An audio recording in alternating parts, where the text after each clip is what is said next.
Welcome to the Harvesting Wisdom podcast. Together we explore the vast landscapes of life, delving into the rich soil of experiences, sowing the seeds of curiosity, and harvesting the profound wisdom that each episode unfolds. Welcome again to another podcast of Harvesting Wisdom. My guests today are Jessica Hauer. I just talked about screwing it. Hauer. AU says ow. Lynette Wagner. Yeah. And I would say Wagner, but it's an E. Wagner. Yeah. Okay, so both educators. Jessica. Cut. Let's take that from the top. Oh, I like that. We just had some spontaneity going on. All right, do it again. Okay, yeah, from the top. Go ahead. They get edited. Welcome to another podcast of Harvesting Wisdom. I'm your host, Mike McMahon, and these are my guests today, Jessica Hauer. No, I can't even say it. Hauer. Start it again. You should have left it. This is the third one today. All right. He never lets me. Hauer, you got it right the first time. I Hauer. always mess him up and we just go through it. This is the first time he's stopping me. It's like a bad thing, a bad omen. Okay. Start with how. Take it away.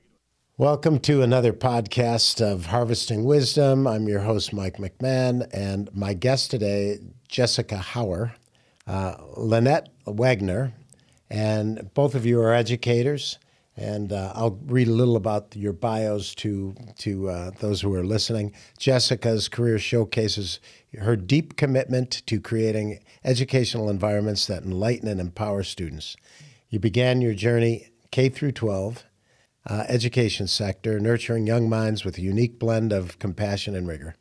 Acknowledged the critical role of early education in shaping future leaders and societal contributors, implemented groundbreaking education strategy aimed at bridging learning gaps and fostering a lifelong love for learning among students. Lynette Wagner is the administrator at Valencia Newcomer School, dedicated to academic excellence and enriched programs in arts, athletics, and more, celebrating the opening of a new school with a welcoming message to families, okay? So her educational career launched in the Alhambra Elementary School District 23 years ago.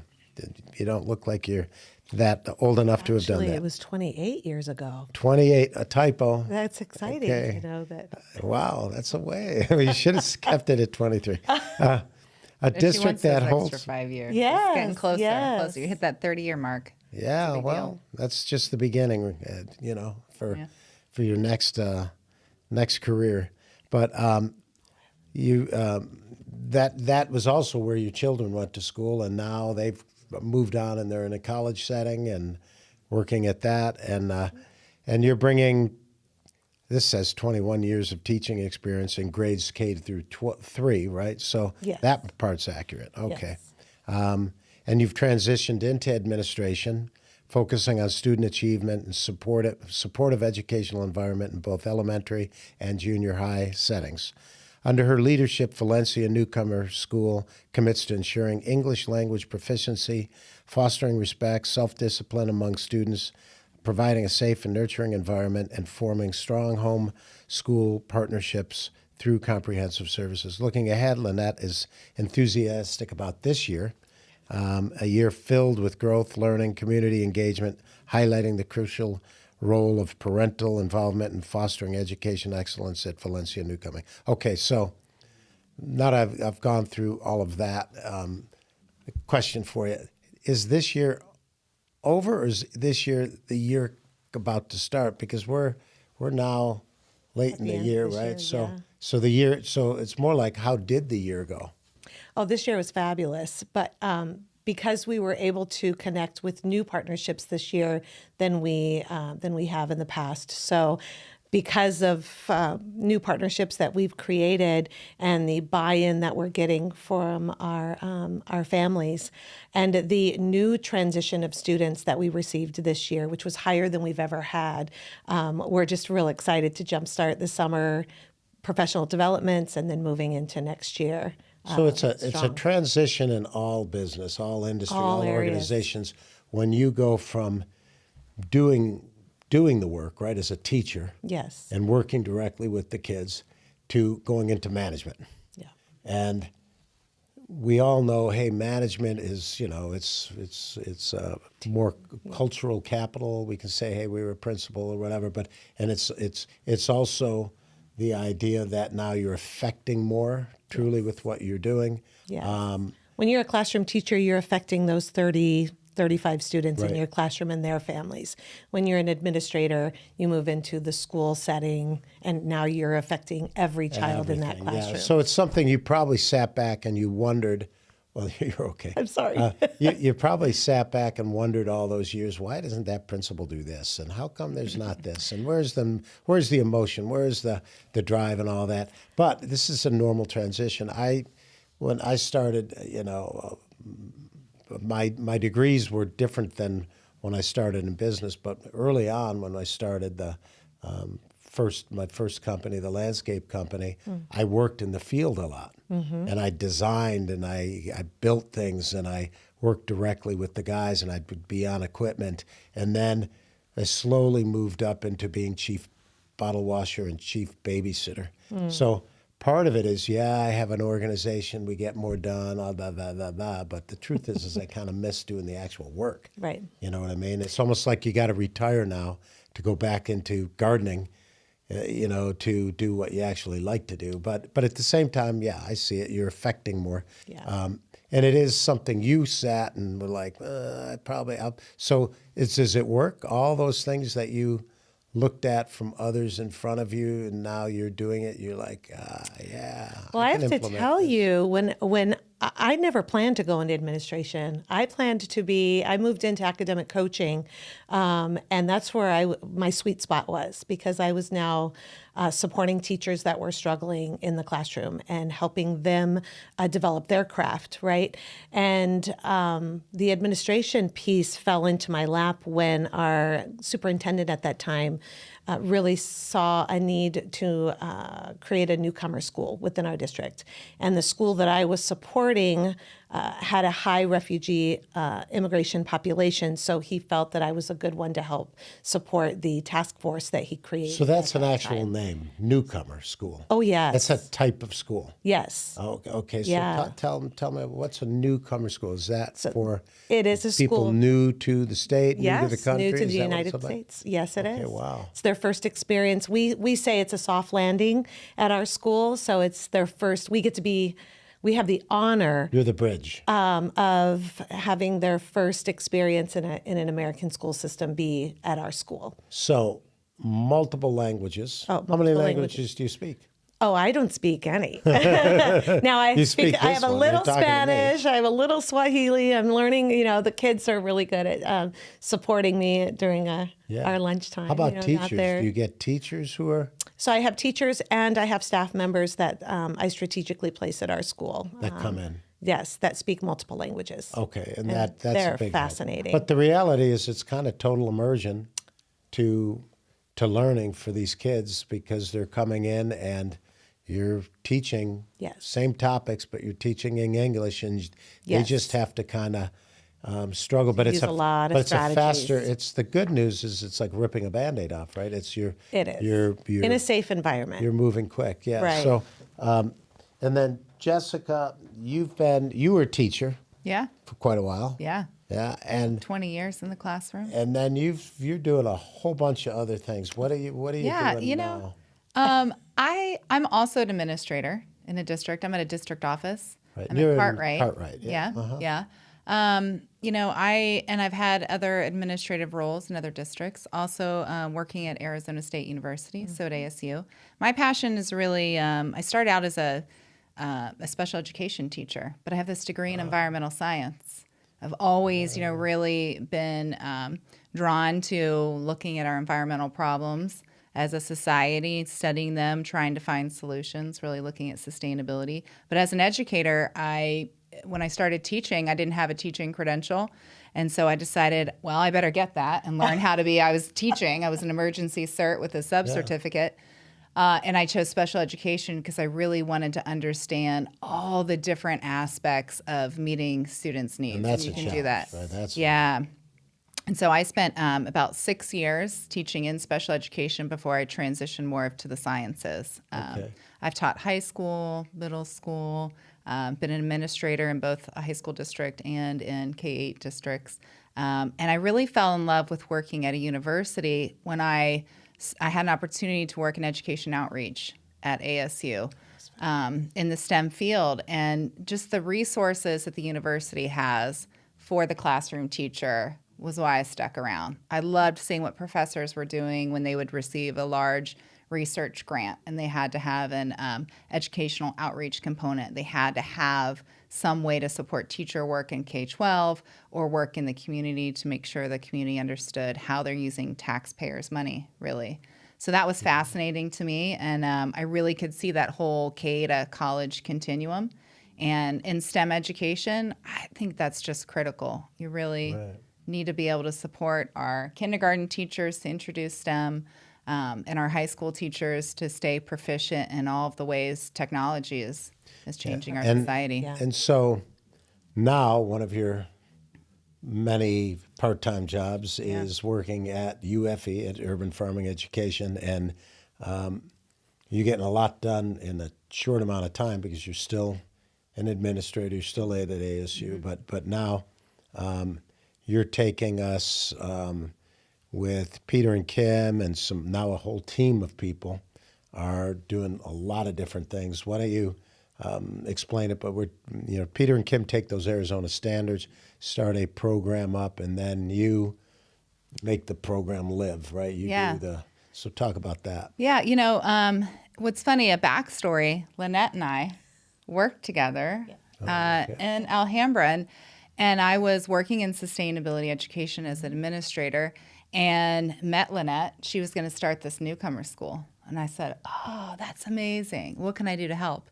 She's like, well, I would like to start a garden. I said, oh, fantastic. She's like, that sounds like something you should know about. Yeah. With your STEM education. Your STEM and your Science so. and environmental science. background And I was like, sustainability sure. piece of it. Sure, I can know that. Right. I'll just learn it. So we just accept. I had not run a school garden before, and it sounds easy. We see this with teachers all the time. Sure, Him and Peter see it.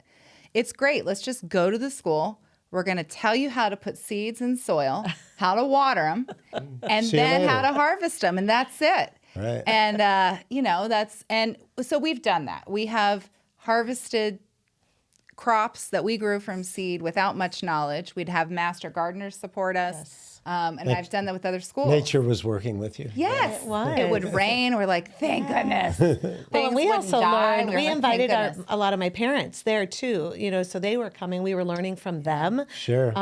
Because the rationale behind having a school garden was so that they had that connection from their home. Most of our families in their home countries had gardens. Oh, yeah. That's where they, cultivated all their. Yeah, we've separated ourselves a little more here in the U.S. and in the industrial areas than a lot of countries, especially if you're talking Senegal and places in Africa. They're tied to that land, and that They whole are. process. They don't and know about processed that disconnect foods. is like weird, right? Yeah, they don't even know what a can opener is, right? So keep going. I didn't mean to interrupt you, No, but we were so absolutely not. excited. So we were just learning that first year together. And there were some partners, people wanted to come out, they wanted to help us. Right. But constantly, Lynette would ask me, okay, my teachers are ready for the lessons, the lesson plans. It's just a critical part of teaching, especially when you're teaching something new. You have to have a format, right? Format, Those the kids will eat alignment. you alive if Yes. if you walk into a classroom and you don't have a plan for the day. You need you're to in have a trouble. plan. Yeah. It's not You gonna can only ad-lib so much. Yeah. And so going back to Kim and Peter and supporting their work, she is an amazing natural teacher. You watch her with a group of teachers in a room, you've seen her. She's so easy to gravitate to, and she just, that excitement for gardening, you feel that, and educators love that. And Peter has a ton of experience in STEM education. But Joe Roselle reached out and said, hey, we're just missing a little something. We need to get it written into a lesson plan. I think you have experience with that. Can you just help us just watch what they're doing and help us just get it into that lesson plan so that we can really support the number of teachers that we want to. If they can't come to Kim's PD, or if they come to the PD and they get back to the classroom, they need that lesson plan to follow that presentation. So that's really what I'm trying to do with Kim and Peter. And so now that structure, I'm going to go through the structure. Kim and Peter created 5 programs, 2 of which are complete and handed to you, and you're just about done with lesson plans for those first 2. Yeah. And I think, and you're working with Hasiel to create lab projects and events and, or no, what was the other one? The composting. The composting lessons. we talked about doing activities. Oh, yes. Different activities and such, but which include composting and all that. But so that structure is Kim and Peter have those 5.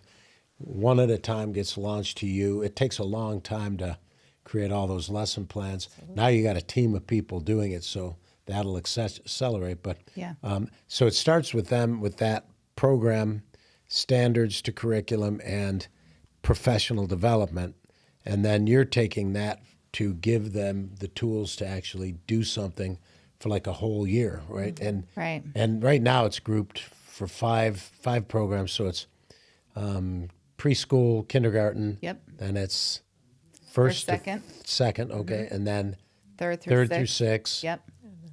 7, 8, 9. 7, 8, 9. 7 through 12. 7 through 12. No, I think they have 7, 8, 9, they and have a we haven't done the 5th high one. school. Yeah, he's got that in the works. But so you're in that process, and that's a product that we'll hand to all schools in Arizona, and then we can also tie in national standards to that and allow, hand that out to anybody in any other state to follow that same program. So that's kind of cool.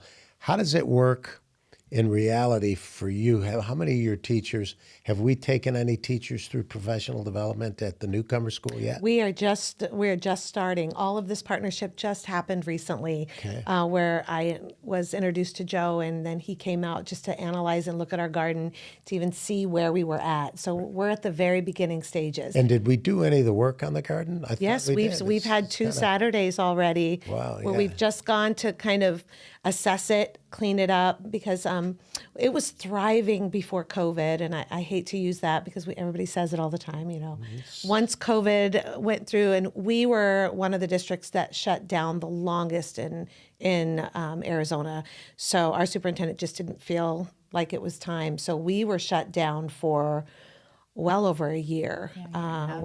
When classes were coming back, he just didn't feel ready yet. So our garden suffered during that time, and then it went into summer. And then by the time we came back, it was just biology on. Everything was the grass. You know how it is. Bermuda grass. Bermuda grass came through. The weeds were coming up, and so what I chose to do is to use ESSER funds for outdoor seeding and coverage, so that when we did start the garden up again, we would have some kind of tools to start using it as an educational space. So now we're at that level. Cool. Describe the garden itself, and we'll probably flash the garden up on this. Oh, I hope Joe's so. little remedial design that he did. Oh gosh, so it takes up almost the whole west side of our campus. It is. It's. Gosh, and what are the elements of the garden? And then talk about how, with professional development through the lesson plans that you're doing, and the Newcomer School is basically a primary school, right? It is. Well, it's a kindergarten through 8th grade. 8th grade, okay. Yeah, so kindergarten through 8th grade. So what are the components of the garden that you picked? Because you can pick and choose based on space and everything.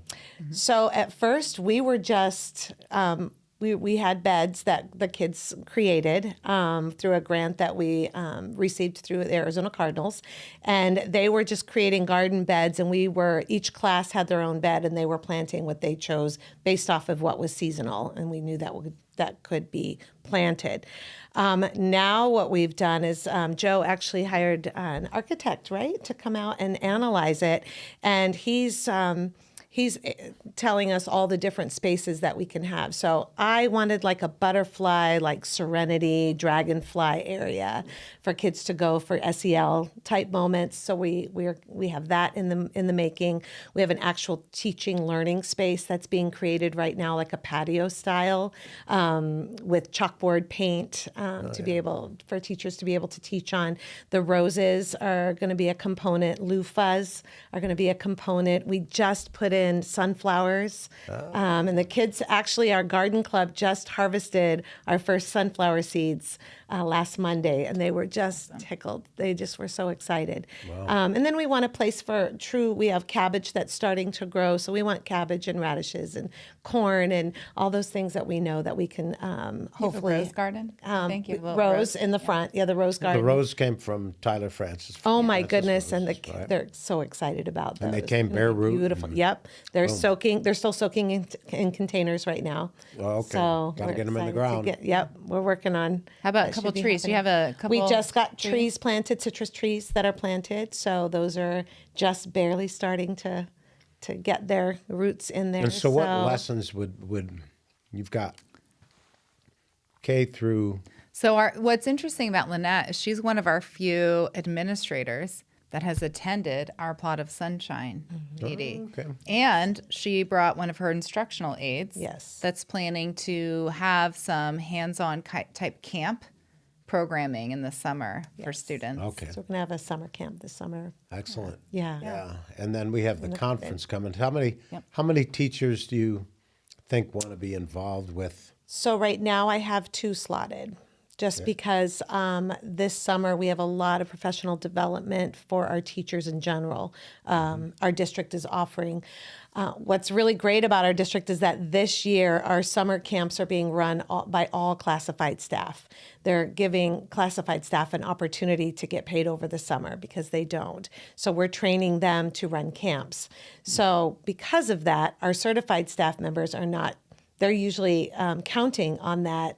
Several of them are counting on that money to teach summer school. So to counteract that, our district is offering several professional development opportunities that are paid that's good. throughout the summer. So because of that, there are many classes being held on those days. So So they're going to that. So the odd thing is we're coming close to the end of the school year. I don't know when this episode will play, probably later in the summer, but you're coming close to the school year.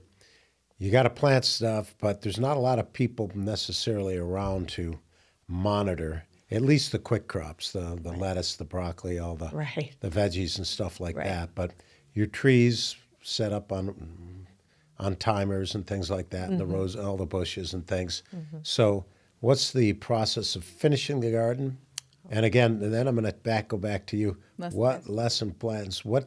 How does it start working? Because the garden will be built. Yeah.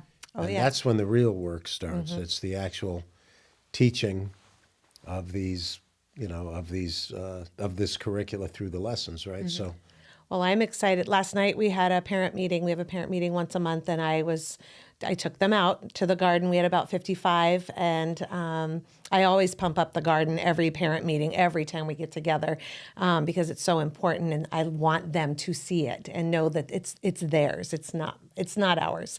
And so we walked out there, and I encouraged them to make sure that they continue to connect with our parent volunteer coordinator so that they can help support sustaining it over the summer. I want our parents to be a part of it. They live in our community. And when camps are over in June, we've got the second half of June and all of July that we've got to figure out a way to keep it sustainable. So if we can get our parents, I'm on campus all summer, my custodian's on campus, if I can get her to help be a part of that and get our parents on campus, and work it and keep it sustainable, it's doable. I hear it's too. about that survival, and In it's the really summer it July, is. August, September. And that are yeah, hot, but at least we're back on campus at that point, and we can and you help have to sustain it. start re-gardening in September, really, Yes. because of that 90-day season, which will take you into, your Christmas breaks or Right. whatever, the Right. winter breaks. So how does it work? When do the lesson plans start, and what So grades? There's several things that you can do. So our plot of sunshine, which is where we started with Kim and Peter's work, turning that that program Through into to sixth real, grade. Mhm. yeah, third through sixth grade through into lesson plans. And what's great about that curriculum is it really guides the teacher through weekly activities for 7 weeks. But there's some pre-teaching that you can do. You can have students be a part of identifying where they want to garden on their campus. So even if they have an established garden space, like at Lynette's campus, at Valencia Newcomer School, they still can have some choice. They can wander around the campus and say, there, I want to try to garden there. But the lessons will take them through what makes an ideal garden situation based on the crop that you're going to grow. So there's a lot of choice. And you can walk the students through all of that before you have to plant. Well, what seeds? Getting them to read seed packets, getting them to understand where all those local seeds, are they native seeds? Are they going to do well? Is full sun in Arizona full sun they're talking about on the back of a seed packet that's also sold in Minnesota?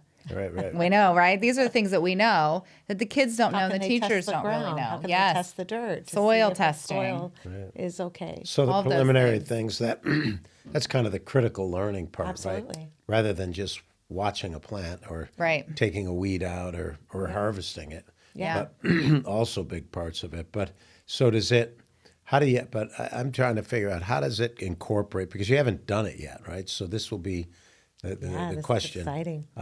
You're going to have two teachers that are going to be going through the professional development. Will other teachers have access to the garden and maybe some of the lesson plans, and they can take kids through it? They absolutely will.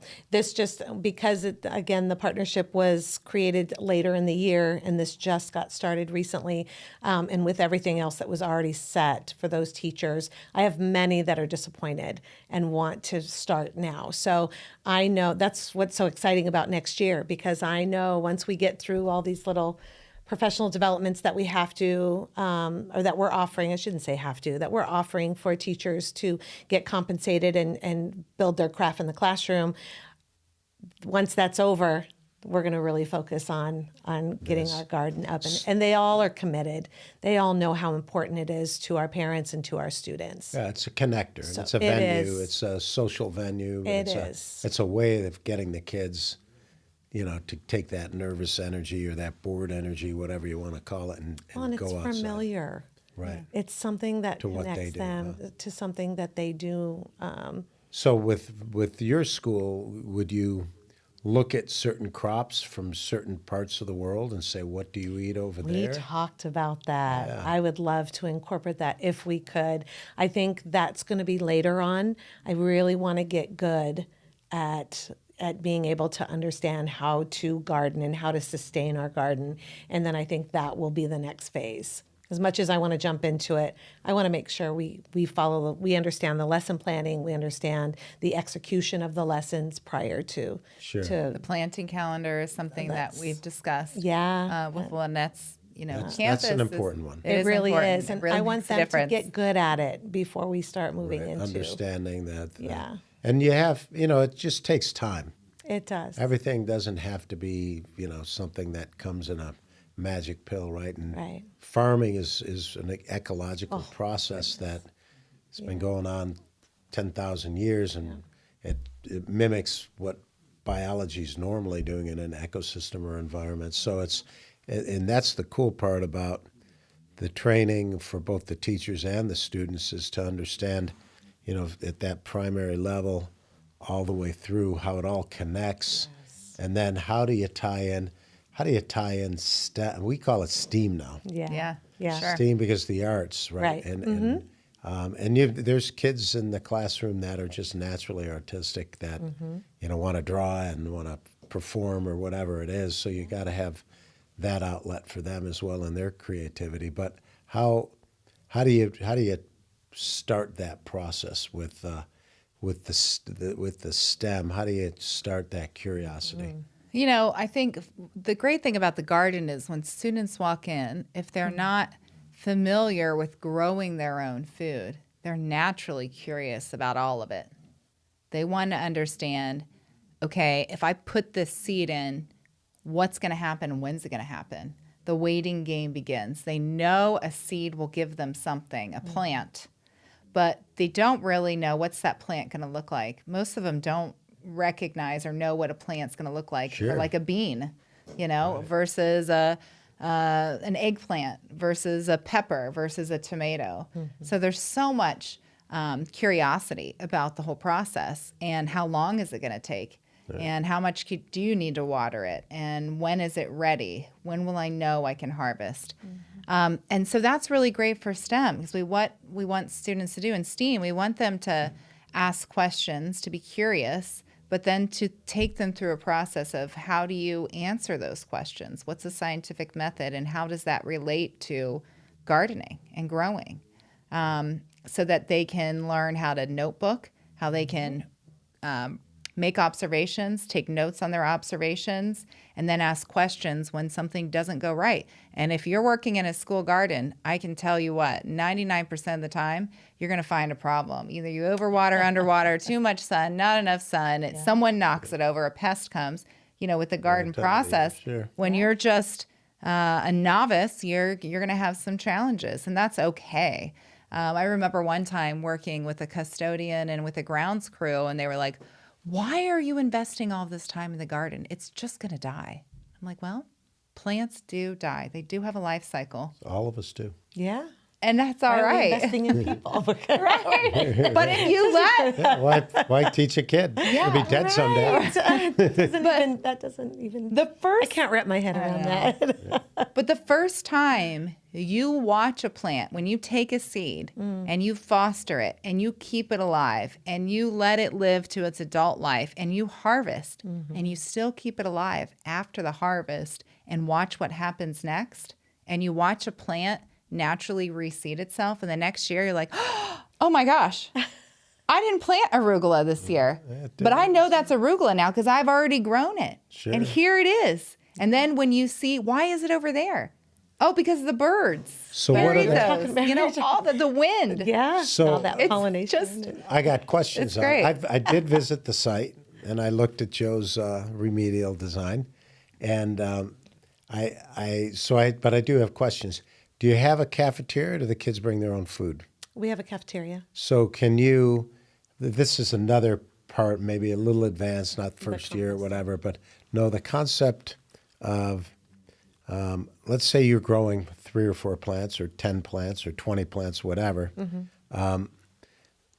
Once that plant is ready to harvest, the idea would be to design a day or a week's worth of food menu revolving around that plant. So if it's cucumber with salt or in a sandwich, or if it's microgreens in a sandwich or in a whatever, or if you're growing fruit, taking that fruit off, but then having all the kids have that fruit for the day, understanding, even though you might only have 2 or 3 plants, and you might have 500 kids, you can still, every kid understands this is what that plant looked like. This is how long it took.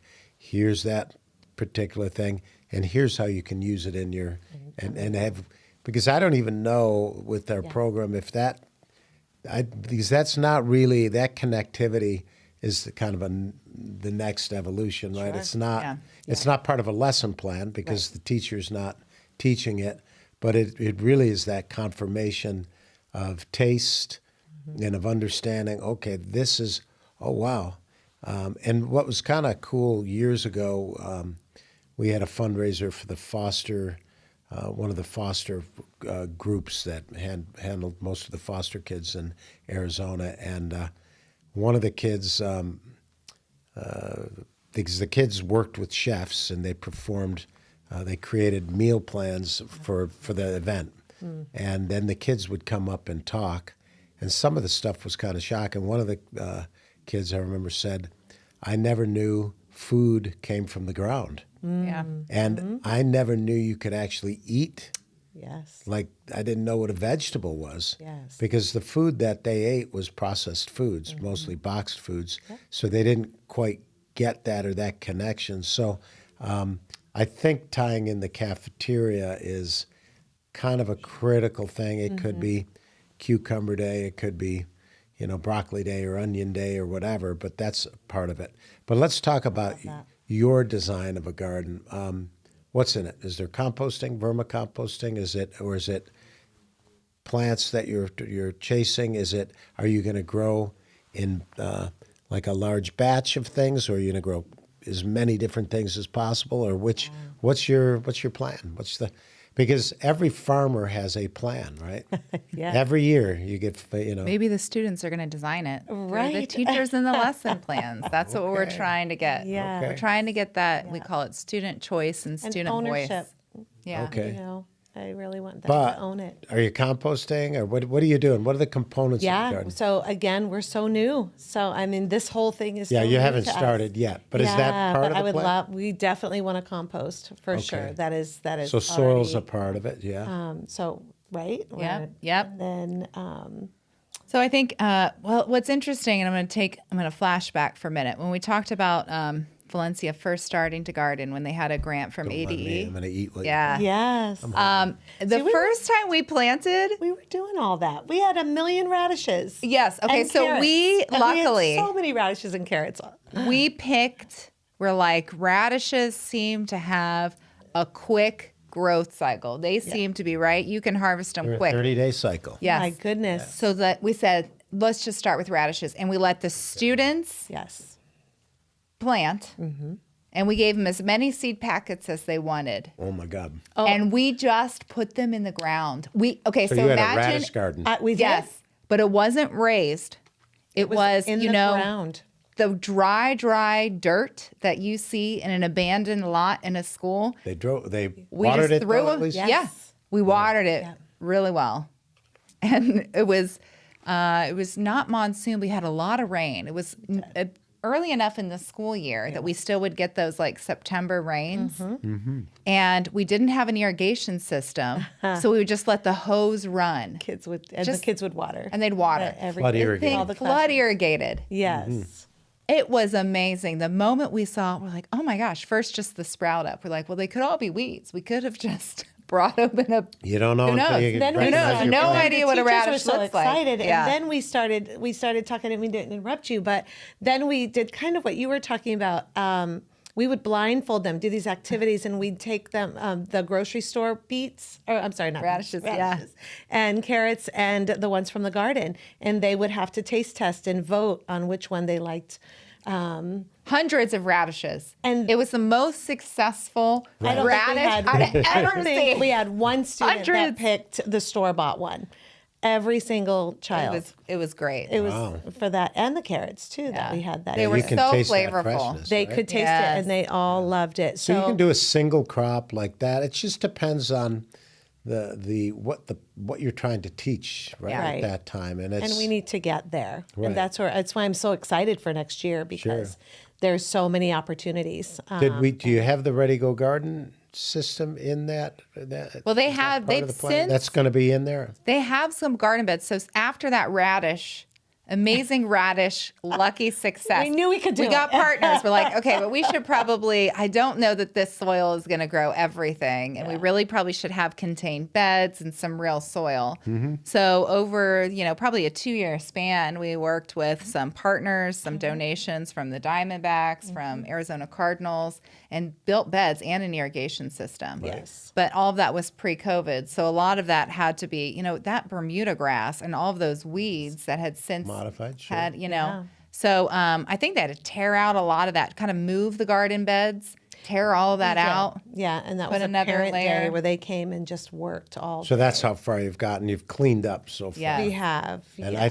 if I'm not mistaken, the design that Joe had there had a bag system, and They so didn't have, and I've never done that before, so That'll be great. I was fascinated with that. I had no idea. So that the idea, and this is probably part of professional development, but I don't know if Peter and Kim, they're doing this or not. But the idea is there's different categories of things that you grow, right? Of vegetables and of fruits.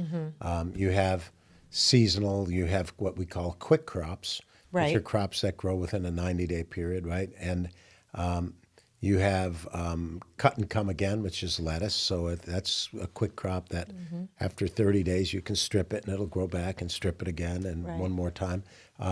it's a lot of times you do companion planting for different reasons, but we'll put radish on the sides of the bag because that you can grow 2 or 3 times the radish while you're waiting for The bag.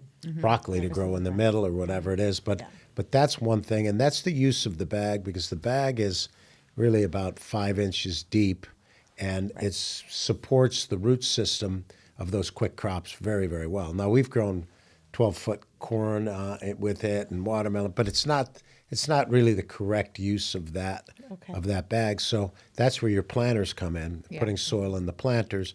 Now you can put in your Carrots. perennials. Oh, yeah. Or you can put in a root vegetable like a carrot because they can go a little deeper in that planter.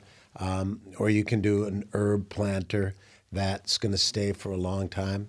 And or you can plant right in your landscape things like rosemary and roses and citrus trees and things like that. So that's a big part of the deal too. So it really depends on what you're trying to accomplish in the garden, and there's so many different things. Right. Do you want to teach lessons on photosynthesis? Do you want to teach lessons on, the bugs that are in the soil and the microorganisms with the microscope we Right. have? And do you want So fabulous. or do you want to learn how to garden? But the whole idea is from grade 3 through grade 8, which is what you got to know from kindergarten through grade 8, that progression should be at a point, and it's up to you to decide. But if children stay in there that long, they should actually know how to do their own garden when they leave. That could be an objective, right? Right. And why would they do that? To grow their own food at home, to have fresh food, and or to know how to use that food,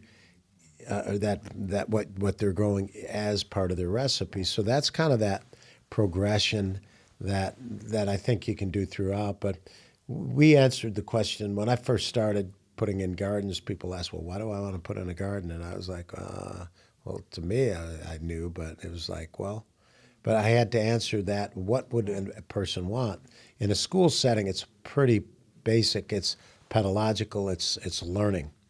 And there's so many different things to learn and so many different ways to learn. Yeah. But So that's many standards could be met in the garden. right. But what most people, if you're putting it in your house, you're having it for sustenance. You want to eat it. Right. So if you learn all these different lessons on, how to seed bank or how to do this and how to do that, by the time you're done, you could put a garden in your yard, and it's not alien to you. You understand all of that, and that's kind of the goal, and that's why we start with young kids, because you do have to have a patience.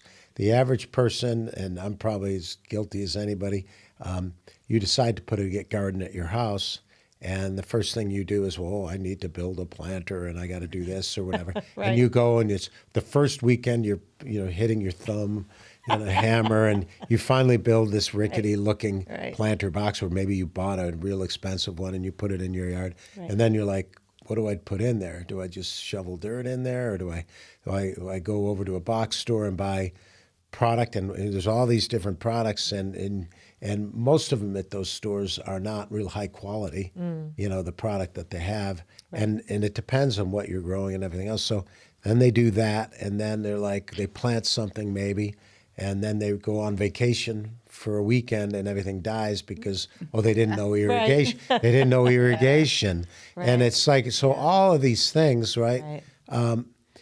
But if the kids learn at this age about what they're doing, and they have a curiosity, and they pick it up, and it's like there's an old Buckminster Fuller saying that's give a person a tool. There's no such thing as teachers. Just give a person a tool, and then they figure it out how to do it. And that's kind of what these gardens are about to me. It's it's concrete learning, and then it allows them with their curiosity to want more. And that's when it becomes more abstract. That's when they look at the science behind it or the theories behind some of the things. And that's the kind of the cool part of the garden. But it's a process, right? And if it's you doing it at your house for the first time, you got points of failure. Number one, oh, you got to put the boxes in or whatever they think they need. Then it's like, oh, I got to put some kind of soil. And then it's like, I got to plant, and they don't know what time of the year to plant, so they plant it anyway. Right. Then it's like, how do I That's something water I it? had to learn. And then It it's like, doesn't grow. oh my God, this thing's a pain. Oh, and it's And weeds. then it dies. Yeah, Yeah, wrong because- season. Then you have aphids. I did that. So I couldn't believe So it. that's the thing. So it's like, you know what? I'm going to quit. I'm not going to do it. Right. Or I'm going to hire somebody to do it, which is kind of like, okay, well, then why not just go to the store and Counteractive. Yeah. buy your Right. food, right? So Go and- the idea is to learn these things Right. early on and to make them like second nature to them, so that it's a real simple process. And when the time they're done, but that has to be the commitment of the school Right. and of the teachers, Yes. and it has to be our capacity building that we perform with the lesson plan. So the lesson plans are kind of lesson plans for that plant, for that day, for that grade level. But what we talk about was kind of overarching principles of agriculture, understanding some of the basic things, so photosynthesis or soil or whatever. And I think it's cool to have that in your programming, and that's kind of what we hope to see. And Yes. we'll continue. I We're guess excited. we'll do a little bit this year with you, and then the beginning of next year we'll year's get it when I'm gonna launched. take By it up. then, Yeah. we'll have. Well, and I really want to lesson work with plans. Jessica too, and understanding, like you were saying, exactly what our desire is. Our kids come with a lot of background knowledge, and we only have them for 1 year. Oh, And then they're off to their home schools. It's a transition. It's just this enough. is so they to could get come them- into the 6th grade. They could. Or and to the then- 7th grade, Yes, or the sir. 1st grade. Yes. But they're only there for 1 year. Yes. Oh, this is a one new academic. challenge. I love it. Yes. And so what is the most important, depending on the grade level, depending on the age of that child, of that classroom, what do we want them to get out of the garden experience? Got it. Right? Based off of what they come with already. doing, sure. What country, what region of the world they come from would determine how much background knowledge they So have. as a newcomer, got So- children that will go to schools all over the valley, or yeah. just in your district? Well, we naturally transition them to schools within our district because we're a choice school. So we accept all of our students throughout all of our boundaries, or our boundaries throughout Alhambra. And what's the district? But It's Alhambra, right? Alhambra. But Okay. we accept students outside of our district. We just don't provide transportation for them. Okay. But they naturally transition to our home schools. But if they are outside of our district, then we help transition them to their home schools. So our goal will be to go in, penetrate into more schools in Alhambra. Yes. So that it's. But we want them to They go from with the one to the knowledge. next, to the next, to the next. Yeah. But the idea is that what we're trying to produce. We want a school in or garden in every school, a STEM garden, Yes. STEAM garden. I want our In kids every to go to school their in- home school and say, why don't you have a garden? Right. We want What to do can we that in to every start school in one? Arizona. Yes. Yeah. And we want That's what we the want. lesson plans to be fairly simple and the goals of the garden. But it's a commitment. It's not we it's are not something committed. early. It's a 10, 20 year commitment. But Yep. I think if it's done right and we do our job of building the Capacity. tools Yeah. that it can help, then I think it's doable. So look forward to seeing more of what you're doing. Me too. I want to do this again this time next year, Yeah, and really excellent. discuss, see the progress from. And we're putting today. a couple of greenhouses in. So we're in we have a demonstration garden now at our office Mm-hmm. with all the different components that you could do, give you ideas. But we're going to put a greenhouse in where we'll let students, if you can get students to come over, or we can do it at your That'd be a great field office. We'll take. Yes. That'd be We've a been great talking field about trip. the field great. trips. We could do that. I hope Joe's listening to this. I told him it'll We've got be tax great. credit money for field trips, so. So we want to, but Student we want you. settings. We want but each if you haven't kid. done your taxes yet, tax Each- credit. Yeah, there you go. Yeah. Oh, we got to put a plug in. Gotta put a plug put a in. seed into these things over the winter while you're in winter break, and grow starts, and then take those starts and then put them into these bag systems, Yes. or into the planters, depending on what you're doing. So they start from seed propagation all the way through. So okay, so plugs, quick plugs. I'm going to wrap up. Yeah. What do we want to plug? Well, I think the summer conference is going Okay. to be a great opportunity.